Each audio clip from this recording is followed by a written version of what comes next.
Hey guys, what's up? Usually in a communication encounter, there are 4 core elements, and these are sender, receiver, message, and the channel. But nothing is more important than these 2, because these 2 are the live parts of a communication encounter, sender and receiver. And also these 2, usually they're individual beings, and they have unique traits and characteristics that in all cases don't sync. So you're trying to communicate, you're trying to reach out to that somebody, but that somebody doesn't understand you because the problem usually boils down to differences in context. And by context, I mean the subjectivity of each individual on how they view the world. So my context is different from your context. I was raised differently from you. And the thing is, that doesn't make me better than you, that doesn't make you better than me. It's just that I'm different and you're different from me. So when we're communicating, if I'm trying to strike a point, if I'm trying to get you to understand something, it is important that I understand you at a very basic level. Because if I just ram my ideas straight into your throat without any regard for your context, anything and everything that makes you unique, I won't be an effective communicator. You won't listen to me.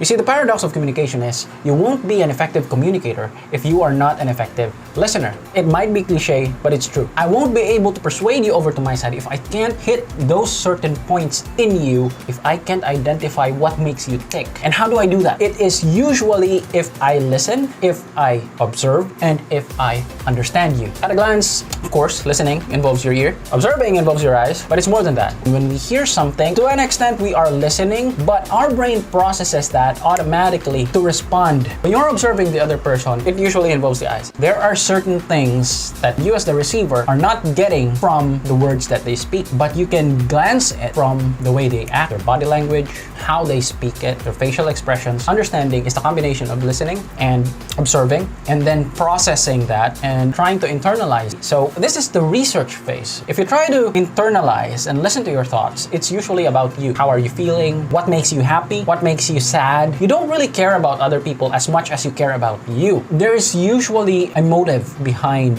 why you're communicating with somebody. We're usually selfish beings. We want to push our own agenda. It could be that you're trying to get their number. It could be that you are trying to be friends with them because you like the person. It could be that you're trying to confront the person and push them off because you don't like the person. It could be that you're trying to sell them something, or it could be that you're trying to recruit them into your group. You're not just communicating randomly to people for the sake of communicating. Even if it's just small talk, you're talking to that person because you're interested in that person. If that's a complete stranger, it's probably because you're just bored. There is that motivation that you're just bored and you want somebody to talk to. So if we want to push our agenda towards other people because you are acting with an agenda all the time. And how do you get around this? It's really important that you employ both your ears and your eyes. You listen and you observe the speaker and try to understand what is the context that this sender is operating from. What's his or her pressure points? It's something that really takes practice to master. You have to go out and talk to people and